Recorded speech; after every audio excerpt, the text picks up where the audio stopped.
Sir, I think there may have been some confusion about where you're seated." Constance Baird said it to the room as much as to the man. She had been watching him for 40 seconds from the entrance of the Pinnacle Lounge, long enough to be certain, and she was rarely uncertain about anything. The man in question was sitting in the window seat that looked out over Burrard Inlet, the chair that the hotel's brochure had photographed in soft November light for 3 consecutive years, because no other angle in the building made Vancouver look quite the way that angle did. He was perhaps 60, perhaps a touch older, with the kind of face that had taken weather and kept it without complaint. His shirt was green flannel, faded at the collar. His boots were work boots, good ones once, the leather now soft and pale at the toe. On the table beside his coffee sat a copy of the Globe and Mail, folded open to a page somewhere in the middle. He had not looked up when Constance entered the lounge, though nearly everyone else had. That was what she noticed first. Constance Baird was 44 years old, the chief executive of Vantage Property Group, and she was in Vancouver for 3 days to close a transaction that had taken 11 months to negotiate. The deal was worth $260 million and would double Vantage's footprint in the Pacific Corridor in a single quarter. She had flown from Toronto on the first flight out because she did not take afternoon flights to important meetings, and she was booked into the Pinnacle Hotel's executive floor because she had stayed here for 8 years running, and because the Pinnacle was the kind of hotel that understood what the word service was supposed to mean. The Pinnacle Lounge was executive access only. The keycard worked or it didn't. Constance's worked, which was why she was standing at the entrance with her coat still on, looking at a man in a flannel shirt sitting in the best seat in the room as though he had nowhere else in the world to be. The young woman at the lounge entrance, Carly, who had been at the hotel perhaps 6 months, looked up and registered Constance's expression with something close to alarm. "Is there something I can?" "The gentleman in the window seat," Constance said, keeping her voice professional and flat. "Is he a registered executive guest?" Carly glanced toward the window and then back. "Aye." "The lounge has an access policy," Constance said. "I'd hate for there to have been an oversight." She said the word oversight very precisely, the way a person does when they mean something closer to error. Reed Frazier had heard every word. He could not have missed it. The lounge was quiet at this hour, 11:20 in the morning, with only 2 other guests at the far end absorbed in laptops. He folded the newspaper a 1/4 inch flatter along the crease and looked out at the inlet, where a container ship was making its way beneath the Lion's Gate at the kind of slow, certain pace that large things move when they cannot be hurried. He had been sitting in this chair on and off for 31 years. Carly opened her mouth.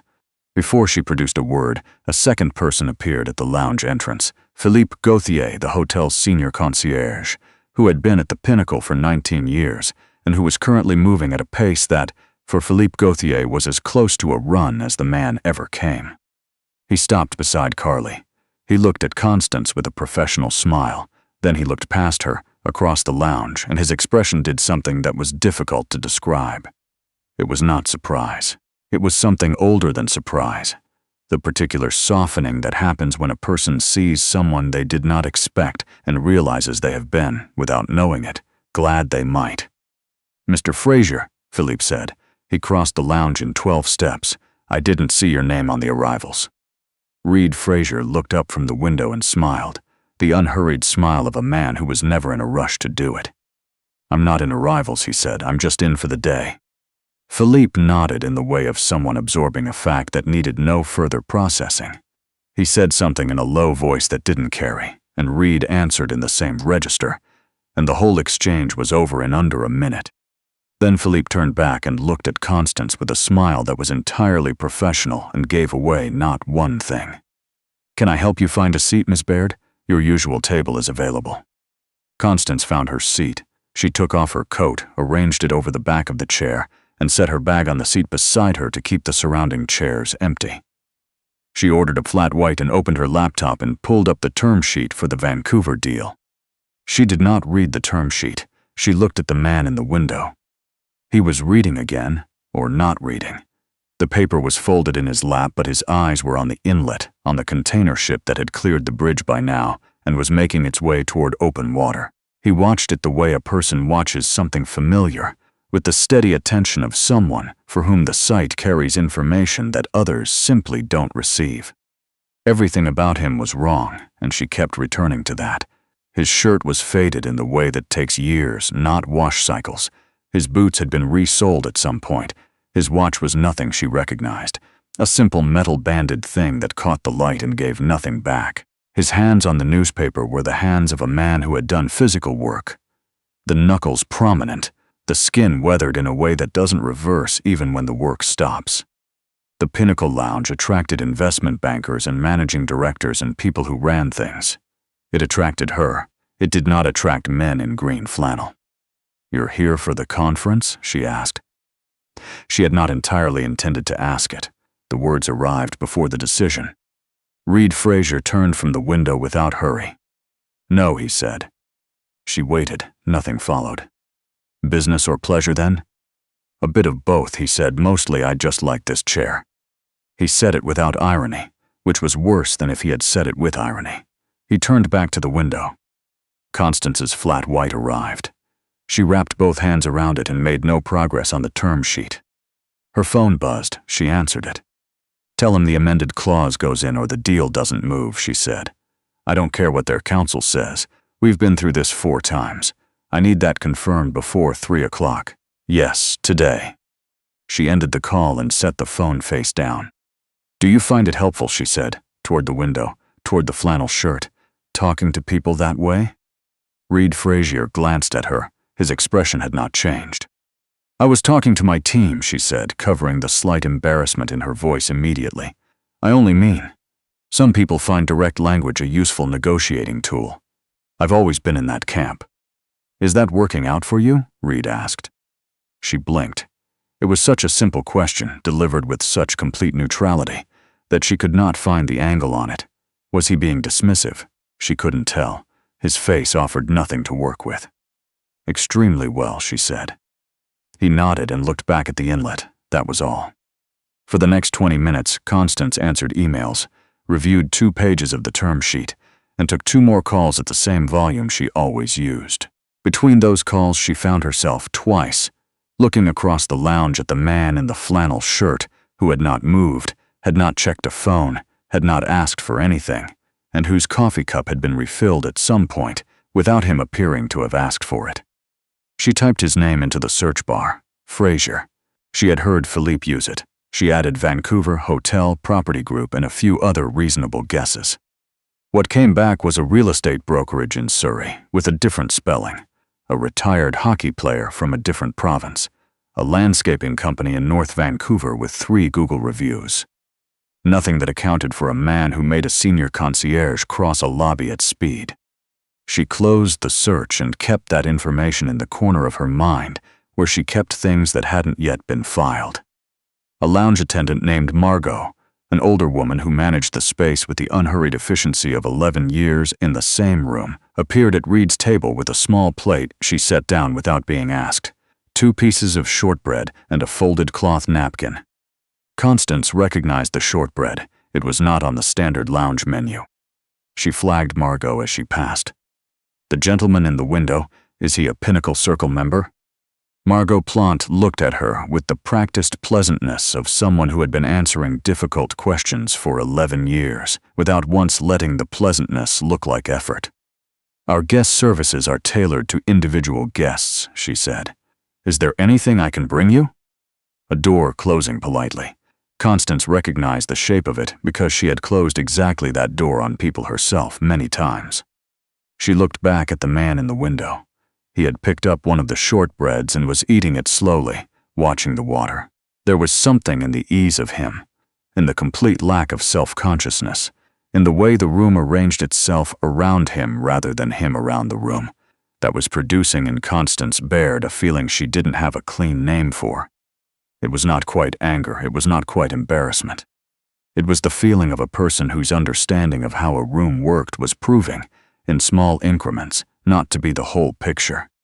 She was still working out what to do with that feeling when a door at the far side of the lounge, the one that connected to the back-of-house corridor, opened briefly, and a man in kitchen whites stepped halfway through to hand Margot a small folded note. He was perhaps 55, with the weathered look of someone who had been standing over heat sources for most of his adult life. He glanced into the lounge while Margot read the note. His eyes found the window seat. He said nothing, but he straightened slightly, in the way people straighten when they become aware that they are in the presence of something worth straightening for. Then the door swung closed and he was gone. Margot folded the note and slipped it into her jacket pocket and continued her round of the lounge without any change in her expression. Constance had seen it. She sat with it for a moment, then stood up and crossed the lounge and sat in the chair directly across from Reed Fraser without asking. He looked at her. "I'd like to understand something," Constance said. She kept her voice level. "Philippe Gauthier has been the senior concierge at this hotel for as long as I have been a guest here, and I have never seen him move through a lobby the way he moved this morning.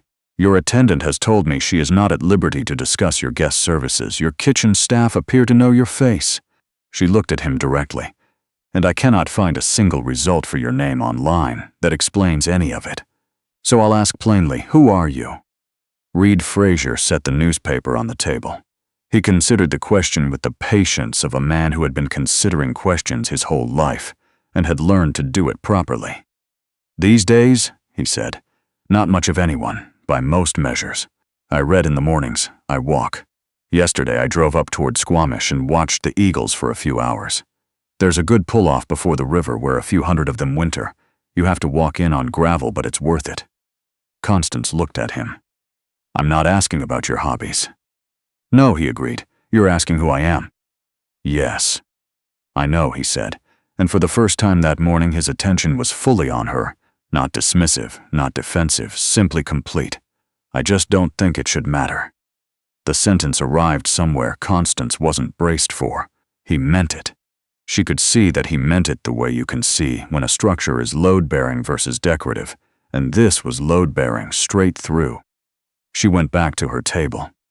At noon, 3 of her Vantage colleagues arrived for a working lunch. Clive from Acquisitions, her legal counsel, and a director of finance named Lynn, who noticed things that other people in rooms missed. They arranged themselves around Constance's table with the practiced efficiency of people who had done this 100 times, and conversation moved immediately to the afternoon's meeting. Constance answered every question put to her. She was present in the way she was always present, which was to say thoroughly and without apparent gaps. But between Clive's summary of the counterparty's revised position and her legal counsel's concern about the indemnification language, she was aware that she had glanced at the window 3 times. The man in the flannel shirt was watching a float plane descend toward the south terminal, tracking it with the quiet, calibrated attention of someone to whom the mechanics of descent were not a mystery. During a lull, Constance leaned toward Clive, the man by the window. "Do you know him?" Clive looked and shook his head. "Should I? I can't work out whether I should." She let it go. She turned back to the term sheet.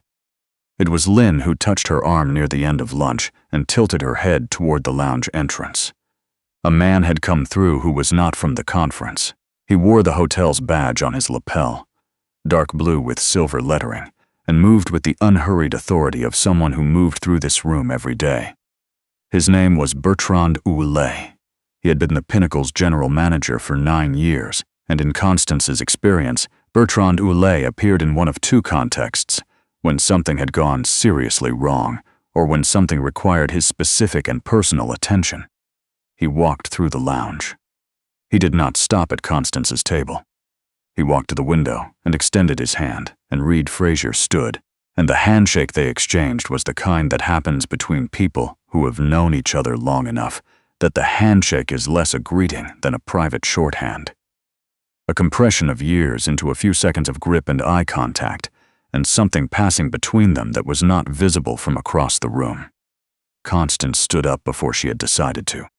She crossed the lounge for the 2nd time that morning and stopped a few feet from the window. Both men looked at her.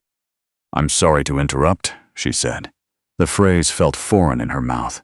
"I've spent the better part of this morning trying to work out who you are," she said to Reed, "and I'm asking you directly to tell me." She looked at Bertrand. If he won't, perhaps you will. Bertrand Ouellet looked at Reed Frazier briefly, the look of a man checking before he acts. Reed gave a small lift of his chin that was neither permission nor refusal, more the acknowledgement that the moment had arrived on its own, and there was no particular reason to redirect it. Bertrand looked at Constance. Reed Frazier opened the first Pinnacle property in 1989, he said, simply, without weight or flourish, the way people recite facts they have repeated many times but still mean. A 42-room inn in Kelowna, built on a construction loan he was not entirely sure he could service. By 2004, there were 11 properties across BC and Alberta. By 2011, 23. He stepped back from the company 8 years ago. A brief pause. There are now 31 Pinnacle hotels. This is the property he built second. This lounge was his idea. Constance was quiet. The words arrived in order, and she received them in order. She looked at the chair. She thought about what she had said to Carly that morning, standing at the entrance with her coat still on. She thought about the word oversight and what she had meant when she chose it. "Why didn't you say anything?" she asked. Reed Frazier picked up his coffee cup and found it empty, and Margot Plante appeared from somewhere to the left and refilled it without a word, and there was something in that small transaction, in the ease of it, in the fact that nothing needed asking, that contained most of the answer to her question. It just wasn't an answer she could write down anywhere. "You had a lot to say," Reed said. "I didn't want to get in the way of it." It was not unkind. That was the thing that landed hardest. It was not unkind. He was not holding her in contempt. He was simply stating what the morning had been, the way you state a fact about the weather. Constance looked out at the inlet. The float plane she had watched descend was back, taxiing from the dock, its hull cutting a low white line across the gray water before the nose came up, and it was gone. "I made assumptions," she said, "about why you were in this room, about whether you belonged here." She stopped. The word said badly, "I shouldn't have." "No," Reed said, not to wound her, just because it was true. She stood in that truth for a moment. Then she said what she had not planned to say, but had been moving towards since the morning began. "Can I ask you something before I apologize, which I am going to do? Why did you leave the company?" Reed set his refilled cup down. For a moment he looked at it, and the expression on his face was the first thing all morning that had not been entirely composed. "My wife got sick," he said. "She was ill for about 2 years and then she passed. And I had spent 30 years building things, and I had been present for maybe a third of it. Present the way you need to be, not the way you think you are when you're also always on a call or in a room somewhere thinking about the next property." He looked up at the window. "She died on a Tuesday. I was 4 floors above her in a meeting I could have moved. I knew she was worse that week. I thought I had more time." He was quiet for a moment. "I handed the company to my son the following spring. He's done more with it than I did. I wasn't ready to see that at the time. I am now." Constance did not say anything. Philippe Gauthier had come in quietly from the entrance and was standing near the far side of the room, not intrusively, not performing an absence of attention. Simply there, the way a person is there when they have been in a place long enough to have a relationship with its air. Bertrand Ouellet took a quiet step back.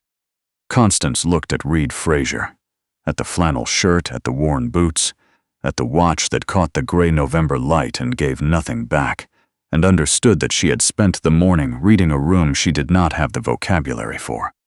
"I want to say something," Reed said before she could begin.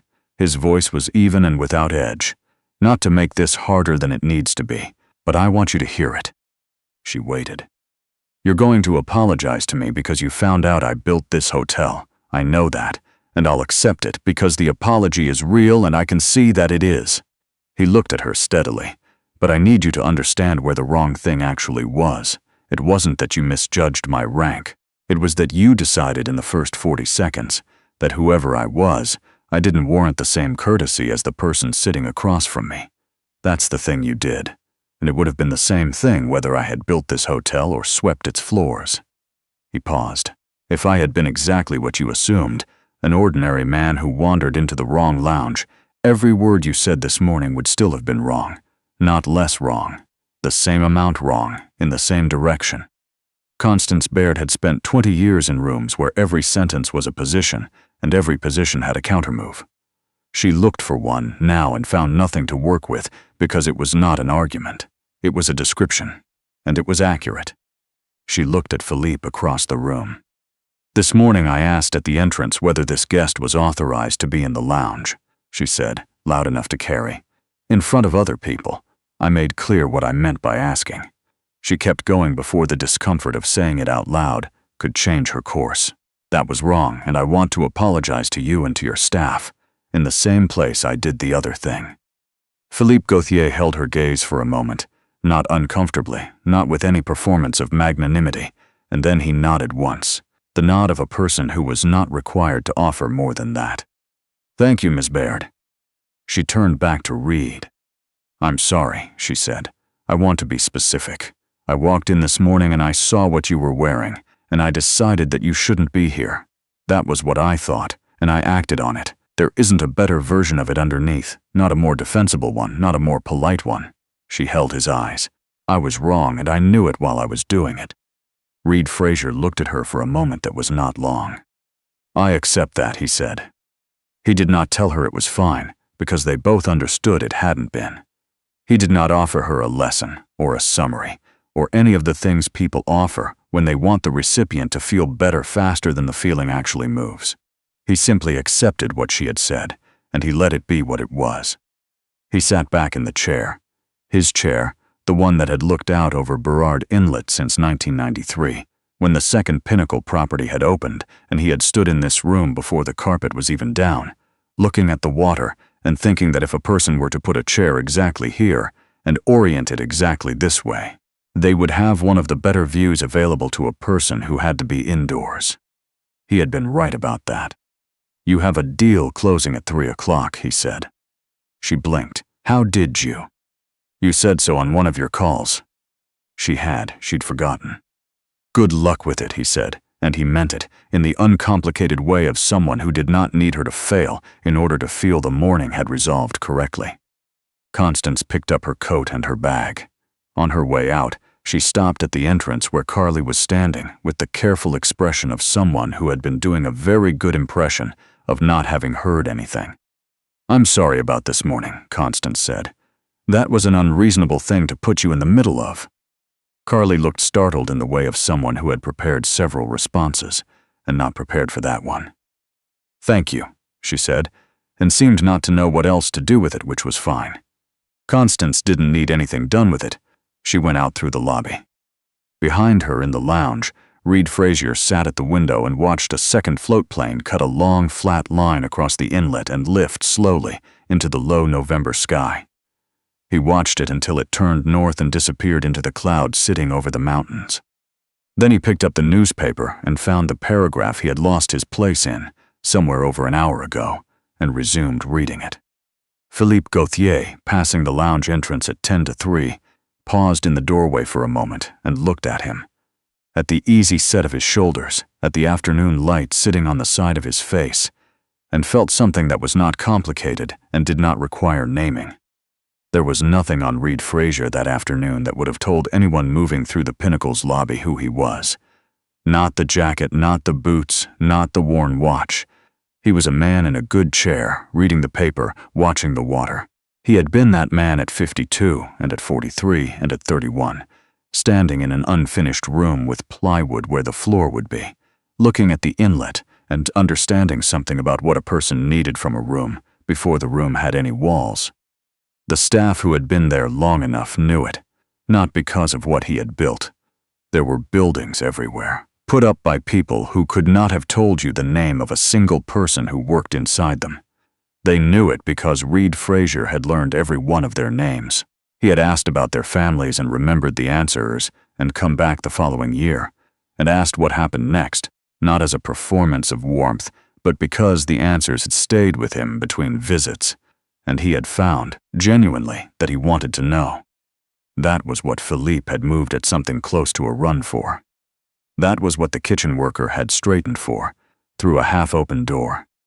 That was what Margot had meant when she said our guest services are tailored to individual guests, and closed the door politely in Constance's face. not to protect a secret, but because some things cannot be explained to a person who has not yet learned to look in the right direction. Reed Frazier had spent 30 years knowing that the person with the lowest title in any building might be the first one to see what needed seeing. He had built a company on that principle long before he could have articulated it. And he had walked away from that company when he understood, too late on a Tuesday afternoon, that he had applied it everywhere except in the place that mattered most. He was done now, needing anyone else to see his worth in order to know what it was. He had always known that was the whole of it. That was, in the end, the only thing about him that the flannel shirt could not hide, and not because it was unusual, but because it was the simplest, most ordinary, most endlessly uncommon thing in the world. A man who was exactly who he was, in whatever chair he happened to be sitting in, with no remainder.